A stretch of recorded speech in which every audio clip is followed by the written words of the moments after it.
Hello, fellow humans. This is Lots of Hope. Welcome to this episode of The Living Journey, where we escape and explore a life in an alternate universe. Before we start, please make sure you are in a safe space, can and will do nothing but relax while you are listening. Thank you for your support. Now, let's decompress. I know, but there is nothing that brings you more happiness than helping others.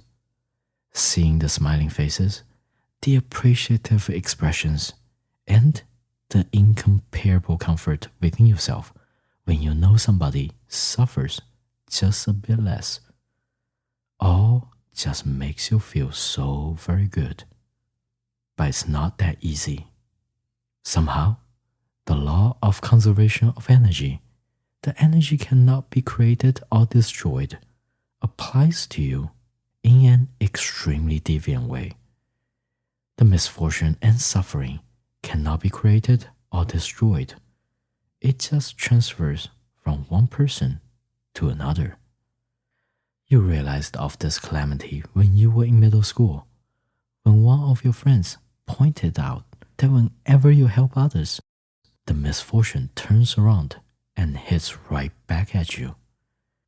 The comprehension struck you hard, as if a nuclear bomb went off in front of your eyes. You were frozen in space. The past experiences pulled into your brains, as if you are sucked into a movie long take. As you uncomfortably hold your hands on your arms, trying to rub off the goosebumps, you felt a small scar on your left elbow. It reminded you of the accidental scratch on a broken glass window within an hour of you picking up a nail on the street and throwing it into the trash can nearby. Maybe the nail would have stabbed someone else's tire, but you prevented the small inconvenience. Your kind yet innocent gesture brought you the agony and the pockmark onto yourself. Since that day, you have been extremely cautious with your actions, and you significantly reduced your misfortune by a ton. But it's impossible to prevent your kind heart from beating. Once in a long while, you will let your guard down, and the misfortune hits you right back. Like today, walking out of the post office, while you have your hand on the door, you unconsciously held the door open when you saw an old lady walking towards you, holding a large box. As she walks through the door, saying thank you on the way, you realized immediately there is something small but painfully annoying that will happen to you. You walk towards your car as you sigh, anticipating a truck to hit you when your double-knotted shoelace somehow got loose. Stepping onto the long loose shoelaces, you almost lose your balance. But after hundreds, if not thousands of times of practice, your body had developed muscle memories to keep your balance. After tying back up your shoelaces, you looked towards the sky and skillfully pointed your right middle finger up towards God's ass. You remember when you were applying for colleges, when everyone was happily pointing out what their dreams and passions are. You couldn't help but reserve and shelve your true emotions and the dreams of being a doctor, knowing that helping others will bring you maybe equal amount of hurt. The painful hurt of all kinds of diseases scared you off. Finally, a photograph caught your attention. It was a photo shoot during the Great Depression. A mother with her kids couldn't afford anything but hunger, sitting with nothing but apathy and helplessness in her eyes. realizing that as a journalist, you can do your job to secretly helping others without paying the toll of judgment, while ethically not interfering with the situation. After all, you will be there to report, not for the humanitarian aid. Following the idea of never needing to interfere with the situation, you happily started your internship in the local newsroom, not realizing the possibility of your nosy personality and your involuntary insistence might cause your plan of being an inspector to crumble. On the first assignment, you shadowed a seasoned reporter to interview a homeowner whose house is squatted by unidentified tenants. Legally, the tenants has the right to occupy the space, even though they had never paid a dime for rent. On the way to the location, the senior reporter warned you to stay back and watch carefully, since the homeowner didn't even know who these squatters were. Hence, they might be dangerous. When you arrived, the homeowner had been waiting outside of her house. A short lady stood alone on the curb, looking at her house as if she is staring at the top of a mountain. She was so slim, a strong wind could blow her away. Her face looked so troubled and sad. You learned during the interview that when she came by to clean up the house for rent, she found the locks were broken, and strangers had entered and occupied the space. When she called the cops, they showed a dodgy lease signed by who knows what. She was devastated, as the legal fee could be substantial, and the lack of rental income could cause her to lose the property. Listening to the interview behind the camera, you felt impressed by the interviewing skills and angered by the unfairness of how the adult world works. Your sense of justice boiled your blood. As the camera kept on rolling, the interview progressed to the front door of the house. The senior reporter gently knocked on the door. As the lock on the front door was destroyed, the door slid open, revealing a young couple sitting on the floor. The floor carpet had been stained and destroyed by patches of unknown dark dried liquid.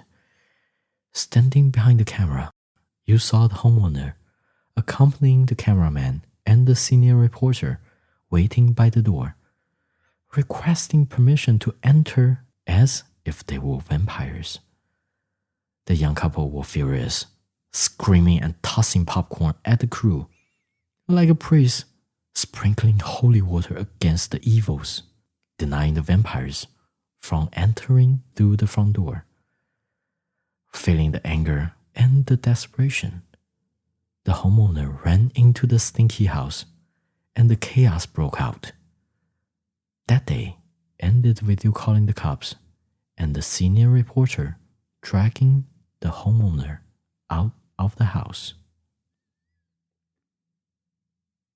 Back in the van, you felt sad and defeated, but the cameraman and the senior reporter talked as if nothing had happened, discussing dinner options. Is there truly nothing that we can do? You asked, forgetting about your role as an inspector and forgetting about the consequences of your good deed might bring you. The very next day, you asked around the office, got the phone numbers for the district attorney and the state representative, two persons that you can think of who have the power to maybe help the poor homeowner. Full of passion, you walked into the senior reporter's office, presenting the idea of maybe asking help from the higher power. As the senior reporter shrugged and approved you to approach the elected officials with your press credential. You ran out of the office with your phone, pens, and notepads. Being energized, fingers full of hopes and joy, dialing the first phone number, thinking that your first assignment would be easily accomplished. Yet, the first number to the state rep was on busy tone the whole time. He must be busy, you thought. Leaving a voicemail, sending a text to follow up, then dial the second, third, and the fourth number to the aides and the assistants. Dialing the phone numbers for the district attorney, its aides, and assistants. Nobody answered or replied to your text. Sitting on your chair, you deflated like a Christmas inflatable in the middle of February. With your last breath, you dialed the numbers for their local offices and got the message through. But your gut tells you you won't receive a response anytime soon. So, it's time for lunch. You put on your messenger bag, grabbed your lunch from the refrigerator, thinking of heating up the food, then enjoy your delicious beef bourguignon on the office patio while writing the story about the poor homeowner. As you heated up the food, you could already smell the wonderful scent from the whole bottle of red wine that you had drenched the chuck roast with. Oh, the fragrance from the rosemary and thyme smelled so nice. Even your coworkers complimented your cooking, asking for an invitation to enjoy your homemade dinner. You were proud as you opened the microwave oven door, seeing the steam rushing out, latching onto your glasses, as the wonderful smell spreaded into the office. You felt so excited to enjoy this classic recipe, carefully closing the lid on the glass food container. You pulled out the glass container. The temperature felt fine. Leaving it on the counter, turning around to grab some napkins and utensils. When you turned around, latching your finger onto the container and was about to leave for the patio, the food suddenly turns burning hot. You instinctively drop the container back onto the counter. Thankfully, the glass was durable and your food was fine. You grabbed extra napkins to insulate the heat from your hands. You didn't hear the warning. Using your left hand to secure the messenger bag onto your shoulder, holding the food in your right hand, and cheerfully walking towards the patio.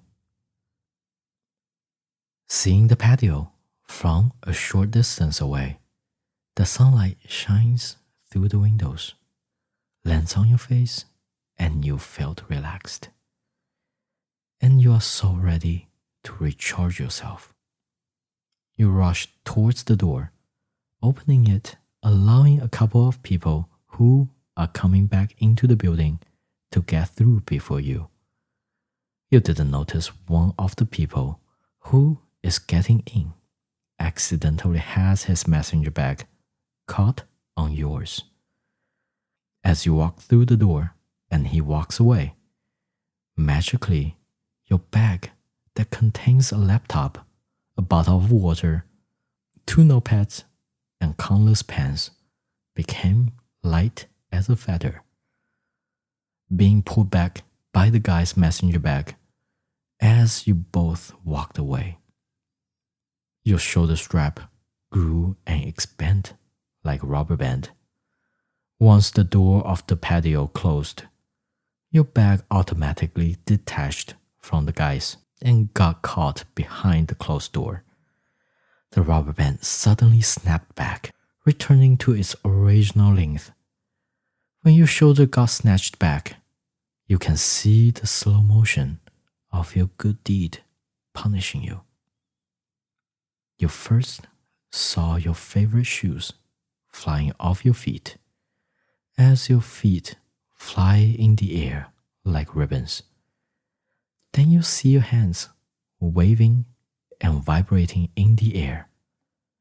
Your brain is paralyzed, confused about what was going on, then wondering if your hand is free of the food container. Where is the food?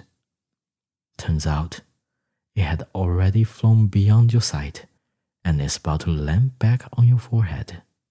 Not sure how long after you fall, or how hard the beef bourguignon punched your head. You open your eyes. It was cloudy and bright. Wondering if you have arrived in heaven, you stood up and started to walk around. You can feel on your feet, without your favorite shoes, touching the cushioned floor. Like a child, you hopped a little, and the bouncy floor sent you up high. It was fun. Feeling relaxed and peaceful, you jumped even higher, and the floor sent you up higher and higher. You looked around as you flipped around in the air. Your surroundings are like a desert, hills after hills of clouds. You can see barely anything else, but not sure what you can do. So you randomly pick the direction and hopped forward like a happy little rabbit. Crossing mountains and hills of cloud, a small building caught your eyes. You hopped closer and closer towards the building. Seeing the heavy wooden door, you stopped hopping and walked towards the door. As you get closer to the door, the texture underneath your feet changed. The cotton candy-like floor changed into an old wooden floor. Looking up to the door, you see the name of the state rep that you were trying to contact. You knocked on the door and heard a response, inviting you in. Walking through the door, the state representative was sitting behind a heavy reclaimed wooden desk. Seeing you walking in, wearing no shoes and having dark red tomato sauce on your crisp white shirt, the state rep was confused. Before any questions were asked, you introduced yourself, showing your press credential, and continued. I have been contacting you, your aides, and your assistants. I'm working on a case with my senior reporter. She's an immigrant. She worked really hard for 10 years, and she brought an investment property with all of her savings. But now, her savings are being occupied by unidentified squatters, and I'm being sent here. Omnisciently, you paused, looking up to the ceiling. Instead of your middle finger, you pointed out your index finger towards the sky. You continued, so you better text me back and help me out. Leaving the state rep completely confused, you got sucked out of the office by a force that you cannot comprehend. As you hear a loud slamming of the door, you see yourself flying far away from the building. With a strong draft, you hear a double door being pushed open, hearing people groaning in discomfort and the sound of paper flying all over the place. Your buttocks securely landed on an empty space on a bench. You hear a judge hitting a gavel, ordering the doors to be closed. Looking around yourself, you see people recollecting themselves. And sitting right in front of you, there are two lawyers searching for their documents that they were about to present to the judge. Someone handed you some paper, signaling you to give it to one of the lawyers in front of you. As you handed over the paper, you realized that one of the lawyers was the district attorney that you had been trying to contact. Before the hands receiving the documents retrieved, you grabbed them, introduced yourself, and quickly told the homeowner's story and the dilemma that she is facing. Worrying that the wind that sent you in will cause the document to fly around the courtroom again, you stood up and hopped out of the double doors with your bare feet and re-entered the cloudy and bright space. As you were expecting to hop around the space and have more fun, you were woken up by a group of people surrounding you, trying to wake you up. Opening your eyes, you felt embarrassed, but awkwardness quickly got replaced by the lumping pain on your forehead. Oh no, my lunch. Getting up with the aches all over your back. Couldn't help but wonder how you could have been so stupid, pursuing so hard to solve others' problems. You walk back to the office, holding your messenger bag and your shoes in your hands right in front of your chest. You probably cooked lunch, stained your new shirt that you could barely afford. As you question your life choices and your uncontrollable urge to help others, you just wanted to pack your things and go home. Suddenly, you heard the senior reporter rush to your side with excitement and told you that both the district attorney and the state representative had called him because they couldn't get you to answer your phone. You reached into your back pants pocket and found you crushed the phone that didn't turn on anymore. As you felt discouraged, you heard the senior reporter tell you they both want to help the homeowner and the shoeless maniac. And instantaneously, you were recharged with hope and joy of helping others, as if the swollen pain on your forehead doesn't exist. A week or so later, your forehead had almost recovered. You returned to the previously occupied house with the reporting crew. The homeowner had been waiting by her door. She had just fixed her door lock. While doing the interviews, she sadly told the camera what had been damaged and what needed to be fixed. Unknown to her, you proposed an idea of finding local contractors who were willing to help in exchange for publicity. The senior reporter pulled some strings to get you the contacts. Walking out of the door, the district attorney and the state representative had already arrived and were ready to take the credit and jointly announce the proposed rule changes to the squatter problems. When you heard the senior reporter telling you that your actions might help out thousands more, you refused the credit in panic. No, it's definitely your hard work. Stalking the state rep and the DA, I have nothing to do with that. The senior reporter insisted. Before you could refute more, the local contractors arrived to surprise the homeowner. You could hear the loud cheering in the air. You could feel the happiness in your heart, but you were so scared at the same time. For the rest of the day, you stayed behind the camera, studying and observing the interview. Thankfully, nothing happened. It was about to get dark. The cameraman proposed to take a group photo. You agreed, thinking that you'd be staying behind the camera as you were just shadowing and learning. You stayed back. When everyone grouped, the cameraman looked at you, shouting loudly, asking you to join. Once again, he said you did a lot to help. In hesitation, you walked forward towards everyone in your favorite shoes. Within a couple of the steps, before you could reach the group, the floor underneath you turned into soft marshmallows. Just as you were about to stumble and fall, the seemingly fragile homeowner lady caught your hands and helped you to regain the balance, and you didn't fall. That's all for this episode of The Living Journey. I truly am grateful for your time. Feel free to leave your reviews. Please like, follow, or subscribe. Do share this show so we can grow together. Until next time, lots of hope, signing out.